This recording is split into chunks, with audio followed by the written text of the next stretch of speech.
These polarities are dynamic questions. They're not static. You don't just answer it once. You continue to wrestle with it because there aren't right answers to polarities. Just the way polarities work, there are tensions that constantly need to be managed. And in your title, The Hug of War, I think it really, I'm looking at the cover right now, and that's really what it is, because a lot of this is for both sides of the polarities.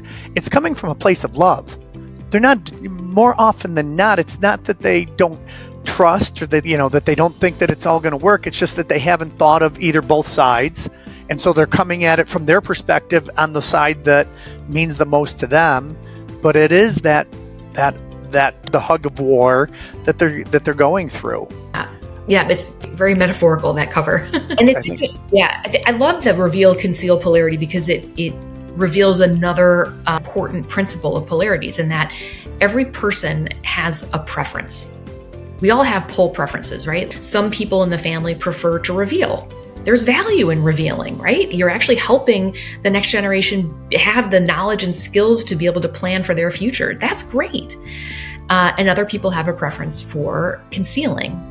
And there's value in concealing, right? There's upsides to making sure that kids don't get too much information too soon, especially in a social media era where it could feel a little bit dicey, right? That said, our pole preferences come from aversion to the downsides of the opposite pole. So I said earlier that people who have a preference for conceal often have a deep fear that if they reveal, they will raise entitled children. That's the deep fear, which makes them cling to the conceal polarity, right? And then other people have a preference for reveal because they're concerned about the overuses of conceal.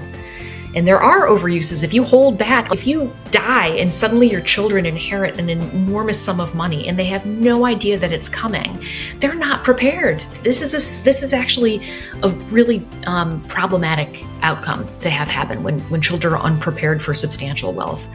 So there are some who then have a preference for reveal. And what that creates is a force against force. In a marriage, in a family, in a system, because both people are right. Both people are right. There's value in revealing, there's value in concealing. And so we put force against force and we spin our wheels and go nowhere. So I like the way that you phrased the fact that it's constantly asking those questions. It's constantly reiterating the conversation so that there's growth. Mm-hmm. What are some of the ways for those people, those of us, I can share this.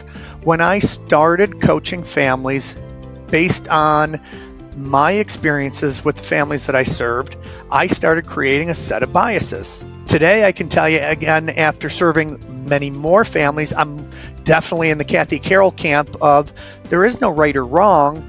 It's having these conversations, it's opening up the floor and realizing that there's power in both and there's good and bad in both, and that it's a conversation that we have to have. Without the conversation, it's a problem. When I'm stuck in a camp, what are some of the tools and what are some of the ways that you have coached to help people to open up that other polarity and to help them see maybe something that they might not see naturally?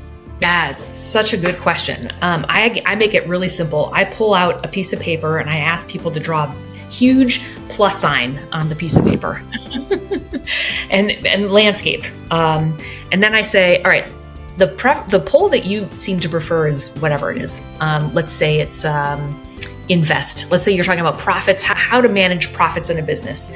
And the person I'm working with really wants to invest the profits back into the company. Totally legit. Okay, great. Let's talk about the upsides of investing.